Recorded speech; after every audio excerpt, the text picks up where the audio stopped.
ओम शांति। बाबा हम बच्चों को बंदर से मंदिर के देवता लायक बनाने आए। बाबा कहते तुम पहले बंदर के समान थे। तुम में काम क्रोध लोभ मोह अहंकार कूट कूट कर ऐसे भरा था जैसे बंदर में होता है। अब तुम बच्चों को बाप समान बनना है, तो यथार्थ बाप की याद में रहकर स्वयं को आत्मा अनुभव कर देही अभिमानी अवस्था जितनी बनाएंगे उतना फरिश्ते समान न्यारे लाइट माइट अवस्था को प्राप्त करेंगे। तुम बच्चे जब देहभान में आते हो तो बंदर के समान सर्व विकारों से भरपूर हो जाते हो। ऐसी फरिश्ता अवस्था बनानी है जो आप हल्के लाइट माइट होकर विश्व की सर्व आत्माओं को परमात्म खजानों का वर्षा दे सको।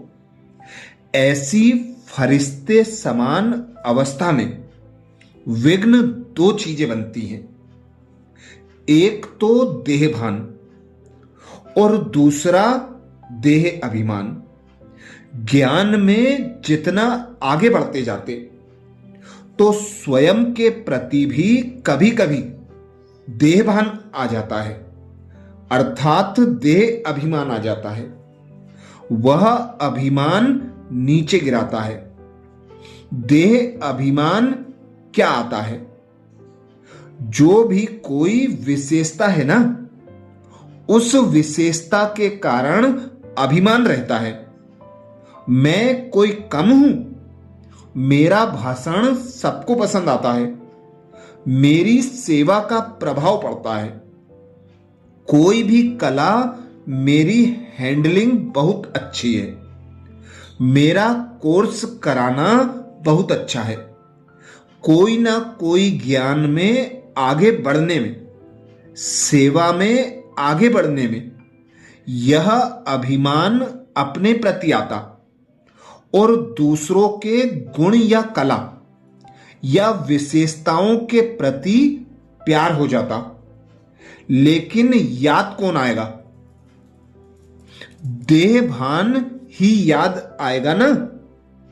फलाना बुद्धि का बहुत अच्छा है, मेरी हैंडलिंग बहुत अच्छी है।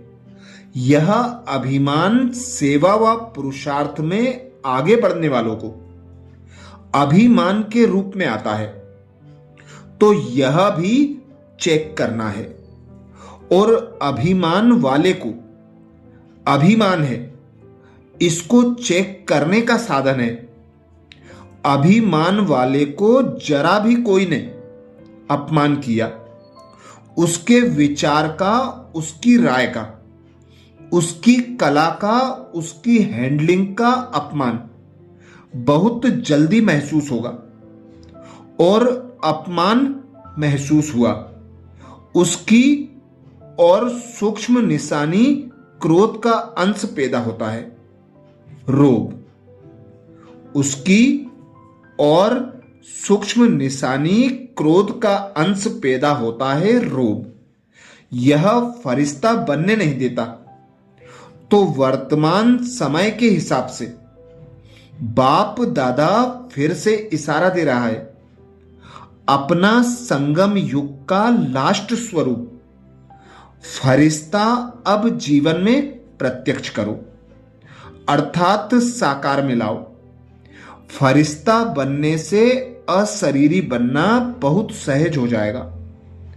अपनी चेकिंग करो, सूक्ष्म रूप में भी लगाओ कोई विशेषता, या अपनी या और किसकी। अभिमान तो नहीं है। कई बच्चों की छोटी सी बात भी होगी ना, तो अवस्था नीचे ऊपर हो जाती है। दिल खुश, चेहरा खुश के बजाय या चिंतन वाला चेहरा या चिंता वाला चेहरा, और चलते चलते दिल शिकस्त भी हो जाते हैं। दिल खुश होने के बजाय दिल शिकस्त। तो समझा?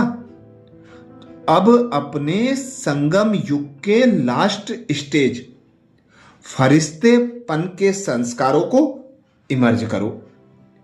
कोई भी विशेषता जो अभिमान है, किसी की विशेषताओं के प्रति आकर्षित होना, यह भी वशीभूत होने का एक अंश है। तो ऐसे देह भान देह अभिमान से अब मुक्त बनकर हल्के न्यारे प्यारे डबल लाइट फरिश्ते स्वरूप के संस्कारों को इमर्ज करो। ऐसे ही बाबा कहते हैं, कमजोर आत्मा की कमजोरी ना देखो, सदा आत्मिक दृष्टि रहे। दिन प्रतिदिन अपने में परिवर्तन लाना है। कोई के भी स्वभाव संस्कार देखते हुए जानते हुए उस तरफ बुद्धि योग ना जाए, और ही उस आत्मा के प्रति शुभ भावना हो। एक तरफ से सुना, दूसरे तरफ से निकाल दिया, उसको बुद्धि में स्थान नहीं देना है। तब ही एक तरफ बुद्धि स्थिर हो सकती है। कमजोर आत्मा की कमजोरी ना देखो। यह स्मृति रहे कि वैरायटी आत्माएं हैं। आत्मिक दृष्टि रहे। आत्मा के रूप में उसको स्मृति में लाने से पावर दे सकेंगे। आत्मा बोल रही है, आत्मा के यह संस्कार हैं, यह पक्का पाठ करो। आत्मा शब्द की स्मृति में आने से ही रूहानियत, शुभ भावना आ जाती है, पवित्र दृष्टि हो जाती है। चाहे भले कोई कैसा भी व्यवहार करे, लेकिन यह स्मृति रहे कि यह आत्मा तमोगुणी पार्ट बजा रही है। अपने आप का स्वयं टीचर बन, ऐसी प्रैक्टिस करनी है। यह पाठ पक्का करने के लिए दूसरों से मदद नहीं मिल सकती, अपने पुरुषार्थ की ही मदद है। तो अब किसी भी शुभ कार्य में देरी नहीं करना है। कोई भी काम कल पर नहीं छोड़ना है, क्योंकि काल सर पर खड़ा हुआ है। मधुबन की महिमा अर्थात मधुबन निवासियों की महिमा। मधुबन निवासी अर्थात सर्वश्रेष्ठ, महान, साधारण से परे। हर कर्म, हर बोल, हर संकल्प अलौकिक। जो मधुबन निवासी करेंगे वो चारों ओर स्वतः और सहज होता है, क्योंकि मधुबन है light house, might house. Light house बन अव्यक्त स्थिति, अव्यक्त चलन की लाइट चारों ओर फैलाते रहो। हर आत्मा को शुभ भावना, शुभ कामना की सकाश देते रहो। अच्छा, ओम शांति।